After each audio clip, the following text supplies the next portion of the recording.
오늘 누가 솔로 하신지 아시죠? 특별히 그 곡의 의미를 살려가지고 오늘 은퇴하신 두 분을 또 이렇게 솔로를 시키신 것 같아요. 권사님 맞죠? 야, 센스쟁이. 감사합니다.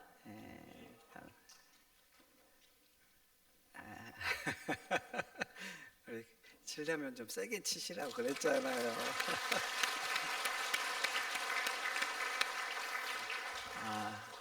오늘 은퇴자들 한번 일어나 보세요. 한번 일어나 보세요. 일어나 보세요. 좀 쑥스럽더라도 그냥 수고했다고. 이따 뭐 은퇴식 때 또 오시겠지만 그래도 이브 예배 나오신 분 중에 못 오실 분들이 있어서 수고했다고 감사의 박수 한번 해드리고 싶네요. 감사합니다. 감사합니다. 감사합니다. 이게 은퇴할 때가 이렇게 있어요. 밤이죠. 우리 전라도 말로 좀 거시기예요. 오늘은 우리 정형근 목사님 오셨습니다. 89년도에 우리 교회 담임 목사로 오셔가지고 섬기다가 그 후에는 강주로 가셔가지고 개척을 하셨는데, 그리고 오늘 처음 오셨답니다. 정말 한 30년 뭐 대략 이 정도 되신 거 같아요. 계실 동안에 많이 사랑받고 좋아하고 또 얼굴 한번 뵈면 좋겠다 이런 분들의 말씀이셔서 오늘 은퇴식과 임직식 때 순서도 부탁하고 오늘 모셨어요. 오늘 목사님 나오실 때 힘차게 박수하도록 하겠습니다.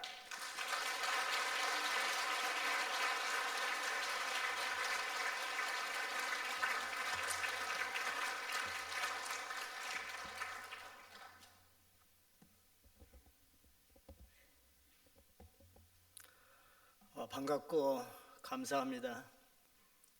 반갑고 참 감사합니다. 어릴 적 교회 좀 떠올리면서 제가 생각했습니다. 양철 지붕인 것 같았어요, 그때 교회가. 그리고 마룻바닥, 이렇게 마룻바닥이었고, 그리고 전기가 없으니까 남포불이라 그랬죠. 그때 등불 큰 놈 켜놓고 예배드리고, 참 그러던 우리 권략교회 초기의 모습이 떠오릅니다. 그동안 우리 성도님들 마음을 다해서 또 목사님들을 중심해서 주신 사명 위해서 헌신하면서 이렇게 교회가 부흥해서 너무너무 감사하고 또 여러분의 노고를 치하드립니다. 오늘 말씀에 보면 예수님께서 날 때부터 소경되었던 한 사람을 만납니다. 그를 치료해 주시고 말씀을 남기셨는데, 때가 아직 낮음에 나를 보내신 이의 일을 우리가 하여야 하리라. 밤이 오리니 그때는 아무도 일할 수 없느니라. 이렇게 말씀을 하셨습니다. 여기 때가 아직 낮음에 하는 것은 하나님이 기회를 주시고 있다, 그런 뜻이 아니겠습니까? 그리고 보내신 이의 일을 우리가 하여야 하리라. 우리가 사는 목적을 가르쳐주고 있죠. 보내신 분의 일. 그리고 더 나아가 밤이 오리니 그때는 아무도 일할 수 없다. 기한이 있다는 것을 가르치는 주님의 말씀인 줄로 압니다. 이제 1년 동안 열심히 살으셨지만 이제 12월 마지막 달을 우리가 보내고 있습니다. 이때에 이 말씀 중심해서 영원 속의 시간이라, 영원 속의 시간이라, 그런 제목으로 하나님 은혜를 나눌 때 하나님께서 여러분 한 분 한 분에게 귀한 은혜를 주시기를 바랍니다.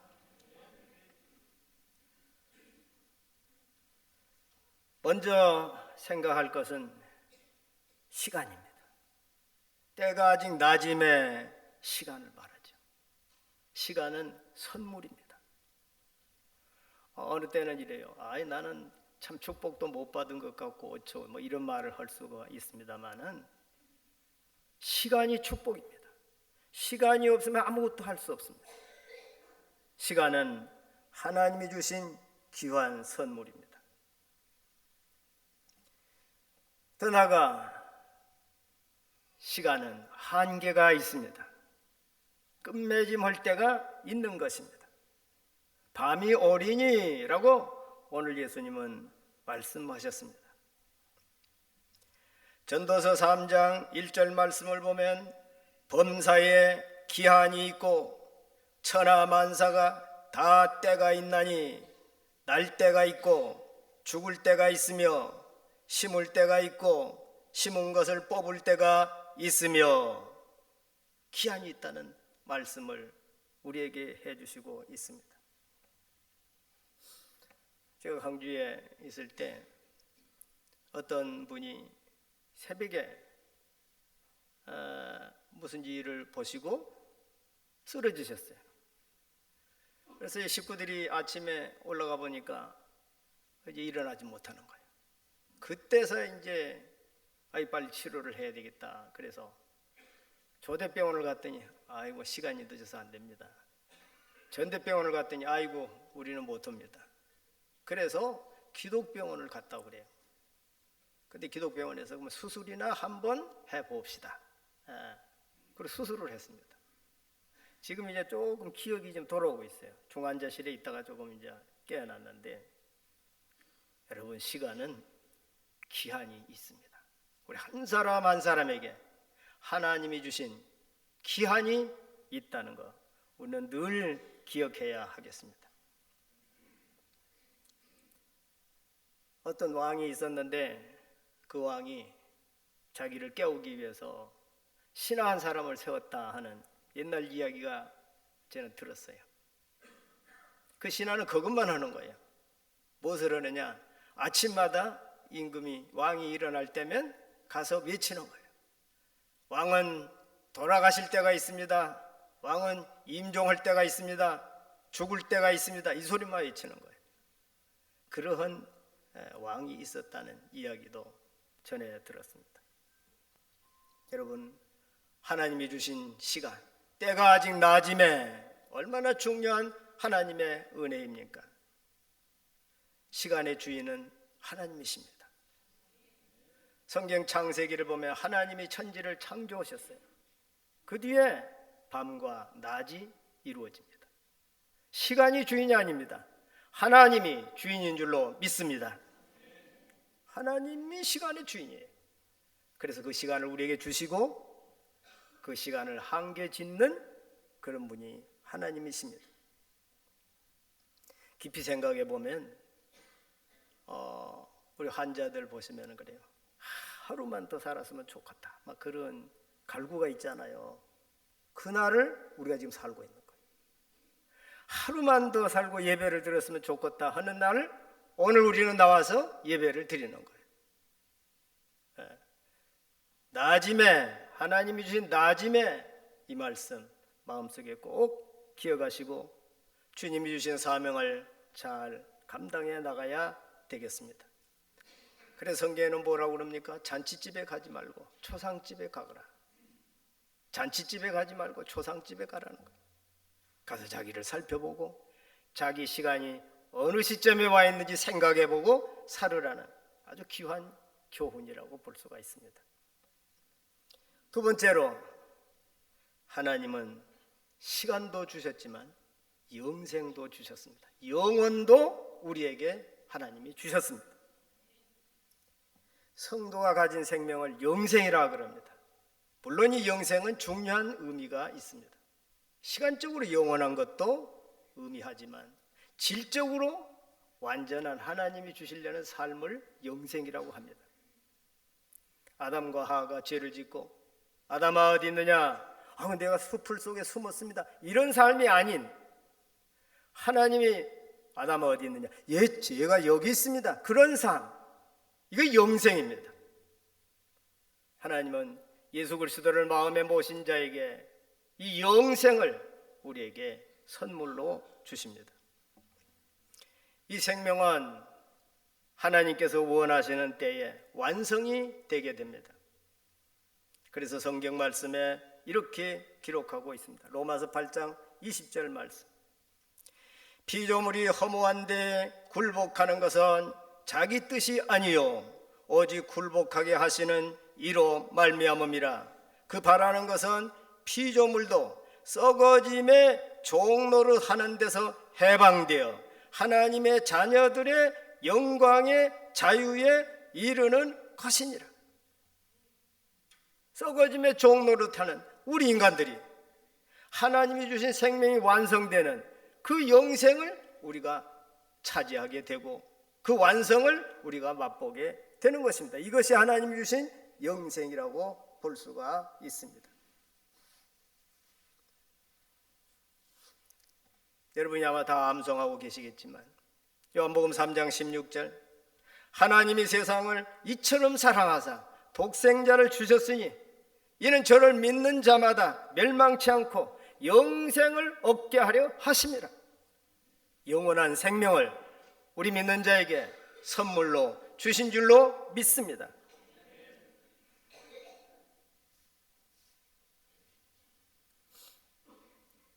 이상재 선생님이라고 우리나라를 위해서 헌신했던 선생님이 계시잖아요. 3.1운동 후에 이제 잡혀서 투옥이 됐습니다. 그래 감옥 생활을 오랫동안 했습니다. 선교사님들이 이제 성경을 갖다 넣어주고 이렇게 이제 전도하려고 그렇게 위로를 해주고 그랬습니다. 그런데 제일 처음에 넣어줄 때 별거 아닌 것처럼 뭐 믿음도 없으니까 찢어버리고 담뱃불 뭐 이런 데 뭐 쓰고 뭐 예를 들면 성경을 그랬다고 합니다. 근데 어느 날 성경을 읽어보다 깜짝 놀랐습니다. 마태복음인 것 같아요. 원수를 사랑하라. 핍박하는 자를 위해 기도하라. 도저히 이게 상상을 할 수 없는 하나님의 말씀이에요. 주님의 말씀이 너무너무 깜짝 놀랐어요. 그래서 예수님을 자기 마음에 영접하고 하나님의 자녀가 되고 그리고 자기 신앙을 갖고 가기 시작했습니다. 민족을 위해 일하다가 많은 고난을 당했지만은 어느 날 몸이 좀 아팠어요. 그러니까 이제 그 밑에 염려하는 분들이 아유 처칠이랑 뭐 유명한 분들이 100세가 넘도록 사시고 막 그랬는데 선생님 막 몸 관리 잘하시라고 막 이제 안타까워가지고 그렇게 이야기를 했습니다. 이상재 선생님이 뭐라고 했을까요? 그 사람들은 사는 법을 몰라. 나는 영원히 살 거야. 나는 영원히 살 거야. 그 사람들은 사는 법을 몰라. 이렇게 이야기했다는 이야기가 전해지고 있습니다. 우리는 흔히 생각할 때 하나님이 주신 영생이 장차 일어날 일이고 대단히 환상적인 것 같고 그렇게만 생각하기가 쉽습니다. 그러나 하나님이 주신 이 영원한 생명은 오늘 우리 가슴 속에 새 생명으로 역사하고 우리를 일하게 하고 고난을 극복하게 하고 사랑할 수 없는 자를 사랑하게 하고 소망이 없는 정말 절망을 이기게 하고 이런 생명으로 나타나는 것입니다. 이것이 하나님이 주신 영생입니다. 이런 생명을 우리에게 모두 다 주신 줄로 믿습니다.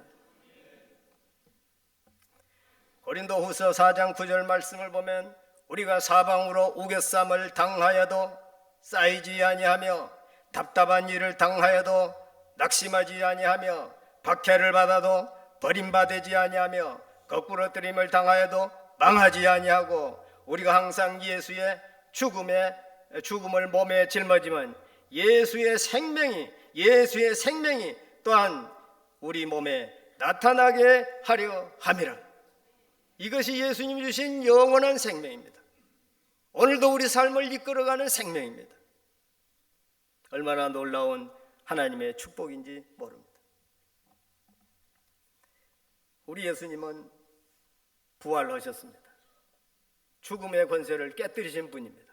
그분만이 우리에게 이 영원한 생명을 주실 수가 있는 것입니다. 예수님께서 이제 십자가를 앞두고 정말 얼마나 마음이 아팠겠습니까? 얼마나 괴롭고 힘들었겠습니까? 근심하고 걱정했을 거예요. 그래서 예수님께서 산에 올라갔습니다. 그게 바로 변화산이잖아요. 하나님과 무엇인가 교통을 해야 되겠다 이렇게 생각한 것 같아요. 산봉우리 올라갔더니 세상이 확 바뀌었습니다. 예수님 얼굴에서 해같이 빛이 납니다. 옛날 가버렸던 모세 엘리야가 나타났습니다. 예수님과 대화를 합니다. 제자들이 다 죽은 사람처럼 되었습니다. 여러분, 하나님이 주신 생명, 하나님이 주신 영생, 우리 예수님은 확실하게 우리에게 보장해 주셨고, 십자가를 행해서 가던 예수님은 바로 이 생명을 생각하면서 십자가를 졌다고 볼 수가 있습니다. 여러분이 잘 아시는 요한복음 11장 25절 말씀에 나는 부활이요 생명이니 나를 믿는 자는 죽어도 살겠고 살아서 나를 믿는 자는 영원히 죽지 아니하리라. 부활하신 주님이 우리에게 약속해 주신 실제적인 삶입니다. 저는 페르시아, 고대 페르시아 나라에 대한 그 방령을 한번 본 적이 있습니다. 페르시아의 유명한 왕이 다리오인데, 다리오가 이제 다리오 왕이 죽고 무덤을 만들었어요. 근데 아주 절벽, 바위산이 그냥 절벽인데 그 중간에다가 무덤을 만들어놨어요. 아무도 못 가져가게. 그런 다음에 알렉산더 대왕이 정복을 해가지고 그 무덤의 금관을 가져갔다는 그런 것을 한번 제가 들은 적이 있습니다. 사람은 생명을 줄 수가 없습니다. 영생이 없으면 이 세상은 무덤일 뿐입니다. 여러분이 잘 아는 진시황 보십시오. 굴을 파가지고 막 진흙으로 군사를 만들어갖고 보호를 막 자기를 하라고 그러잖아요. 무슨 소용이 있습니까? 오직 부활하신 예수님이 우리에게 주시는 생명, 이것만이 영원한 생명이고 영생인 줄로 믿습니다. 자, 그렇다면 이제 오늘 우리는 어떻게 살아야 될까요? 시간을 하나님이 선물로 주셨습니다. 그러나 마감이 있습니다. 하나님 주신 영원한 생명이 우리에게 있습니다. 그러면 오늘 우리는 어떻게 해야 할까요? 첫째는 성도는 오늘도 달려가야 합니다. 소망을 바라보고 하나님이 주신 완성을 바라보고 오늘도 내일도 달려가야 합니다. 이것이 우리가 해야 될 일이라고 볼 수 있습니다. 영국의 일버포스라는 국회의원이 있었습니다. 18세기에 영국은 산업혁명 때문에 많은 노예들을 부렸습니다. 일버포스는 신앙 있는 사람이라 어떻게 사람을 노예로 부리느냐? 그럴 수 없다. 내가 살아있는 한 법을 만들어서 노예를 해방시키겠다. 이것이 하나님이 나에게 주신 사명이다. 이렇게 생각한 거예요. 그래서 계속 도전을 하는 거예요. 법을 또 제출을 하고 또 법을 제출하고 안 되는 거예요. 수십 년 동안 노력했습니다. 어떤 사람이 와서 이렇게 이야기했다고 합니다. 국회의원님, 예수님이 내일 온다면 어떻게 하겠습니까? 예수님이 내일 와도 오늘 나에게 주신 사명을 나는 위해서 최선을 다하겠습니다. 이렇게 일버포스가 이야기했다고 합니다. 마지막 노예 해방 법이 통과가 됐어요. 그리고 얼마 후에 일버포스는 세상을 떠났다고 합니다. 하나님이 주신 기회, 하나님이 주신 영생이 있기 때문에 오늘 우리는 어떻게 살아가야 되느냐? 달려가야 합니다. 내일도 달려가야 합니다.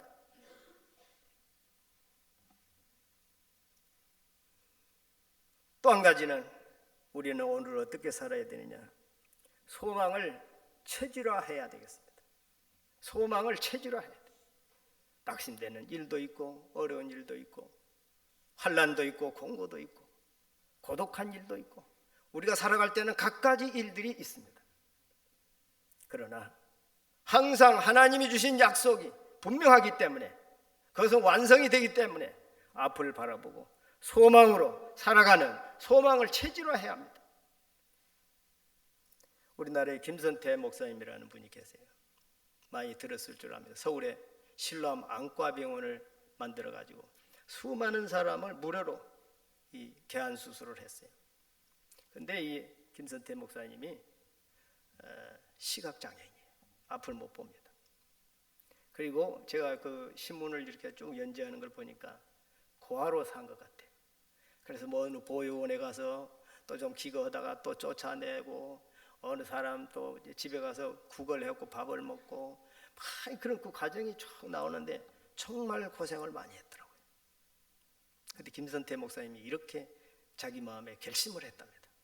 주님을 의지하면서 신앙을 갖기 때문에 그런 결심이 나온 줄 압니다.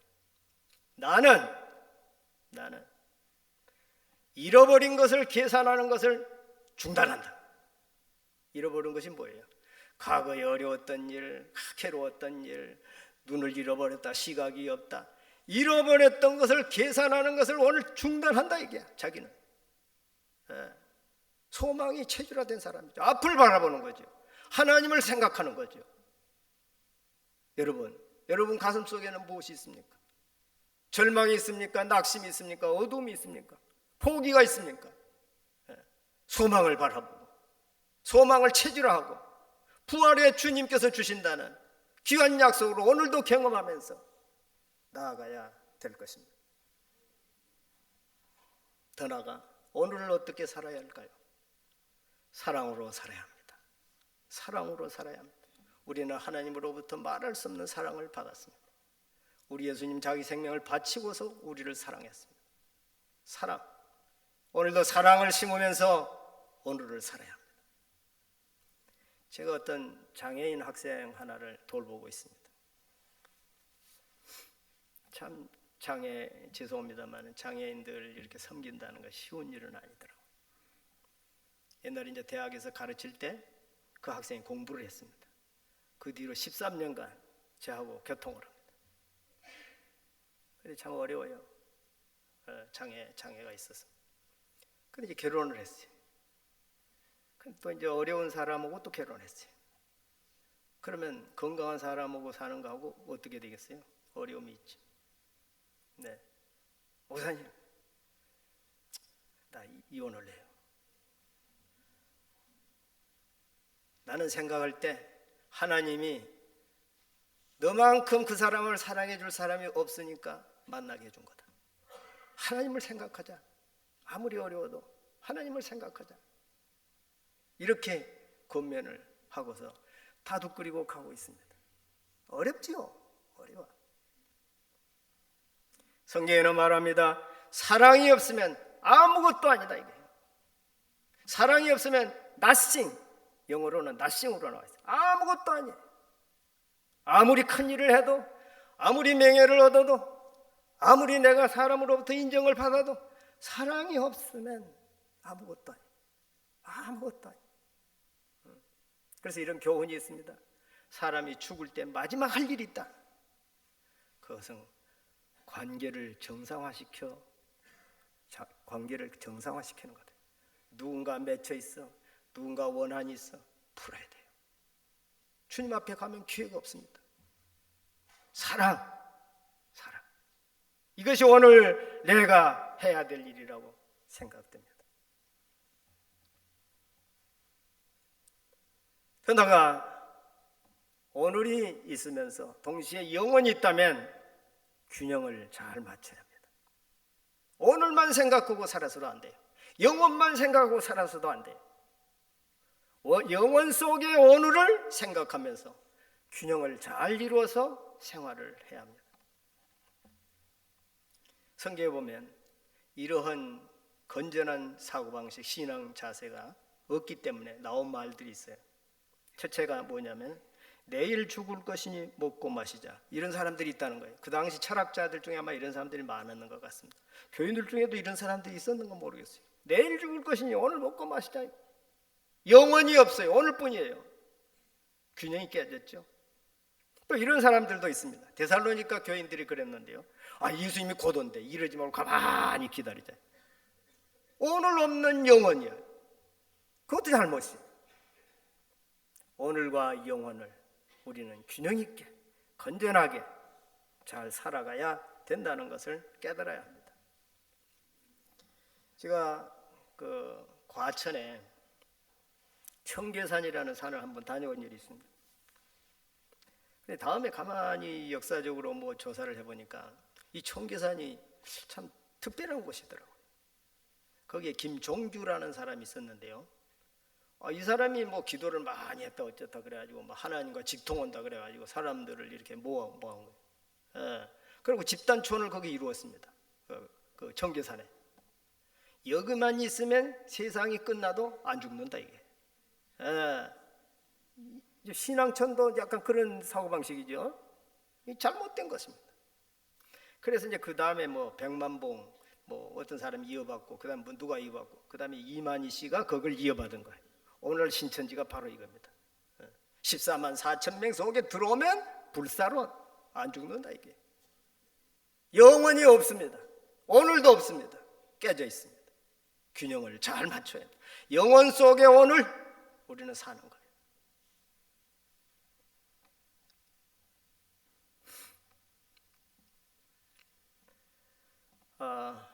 우리가 이렇게 하나님이 주시는 하루하루의 삶이 중요한 것이라면 어떻게 살아야 될까?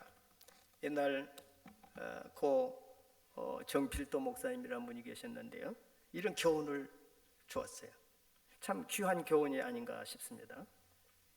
평안할 때 나태하지 말라. 위기 때 두려워하지 말라.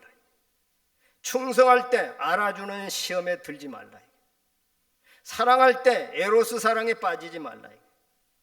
진리를 사수할 때 사랑을 잃지 말라. 은혜 받았을 때 교만하지 말라. 기도할 때 의심하지 말라.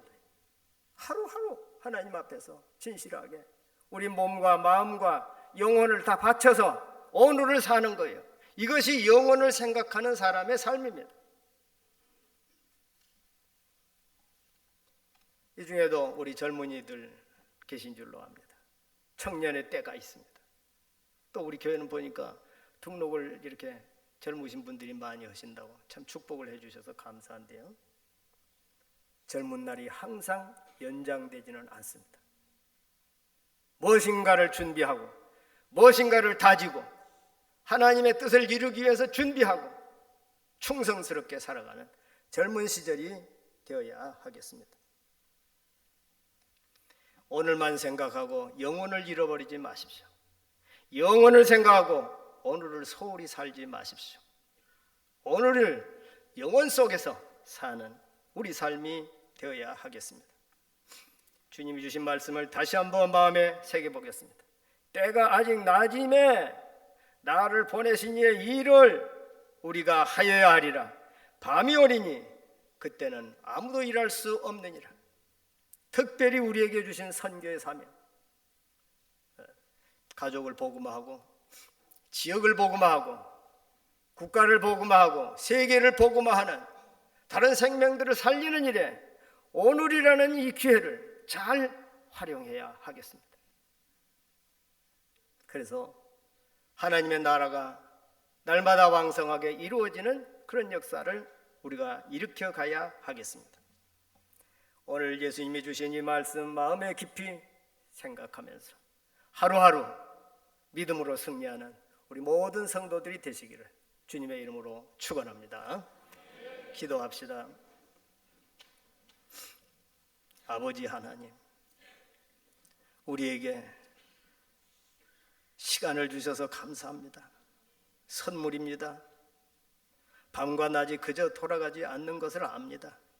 하나님 아버지, 지금까지도 인도해 주신 것을 감사합니다. 더 나아가 여기서 끝나지 않고 우리의 영원한 예수님의 생명을 넣어주신 것을 감사합니다. 하나님 아버지, 영혼을 바라보고 오늘 하나님이 주신 사명을 다 감당하게 하여 주시옵소서. 오늘 사명을 감당하면서 영혼을 바라볼 수 있도록 은혜를 더하여 주시옵소서. 우리 성도 한 사람 한 사람 삶을 통해서 하나님의 나라가 이루어지고 하나님의 뜻이 이루어지도록 한 생명 한 생명 축복하여 주시옵소서.